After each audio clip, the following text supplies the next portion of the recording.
అందరికీ నమస్కారం. High court IAS ఆఫీసర్లపై తీవ్ర ఆగ్రహం వ్యక్తం చేసింది.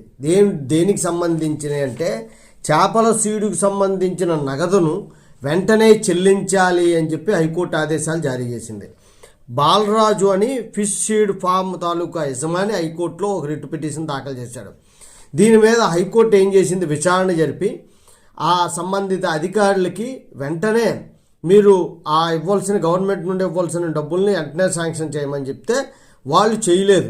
ఎన్నోసార్లు వినపం దరఖాస్తులు పెట్టాడు, కలిసి చెప్పాడు, హైకోర్టు జడ్జిమెంట్ చూపించాడు, ఎన్ని చేసినా పట్టించుకోలేదు.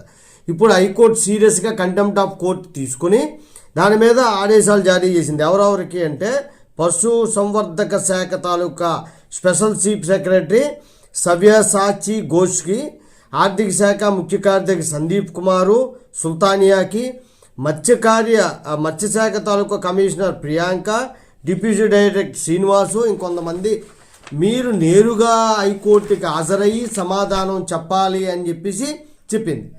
ఎందుకు ఇంతవరకు తెచ్చుకోవడం? హైకోర్టు ఆదేశాలు ఉన్నాయి కాబట్టి సంబంధిత శాఖ ఏదైతే ఉందో అది పట్టించుకొని వాళ్ళకి ఇవ్వాల్సినటువంటి అమౌంట్లు చెల్లించినట్లయితే మీరు హైకోర్టుతో ఇబ్బంది పడేటువంటి అవకాశం ఉండదు, చెడ్డ పేరు తెచ్చుకోరు. మీరు రాజకీయ మాటలు విని కమిషన్లో వీటికి ఆశపడి ఇలాంటివి చేయడం వల్ల రాష్ట్రంలో ఉన్న ఐఏఎస్ ఆఫీసర్స్ కూడా బ్యాడ్ నేమ్ తెస్తున్నారు. అందువల్ల కింద స్థాయి అధికారుల మీద చర్యలు తీసుకోవాలి. సస్పెండ్ చేస్తే నెక్స్ట్ టైం ఎప్పుడు జరగకుండా ఉంటుంది. జై హింద్.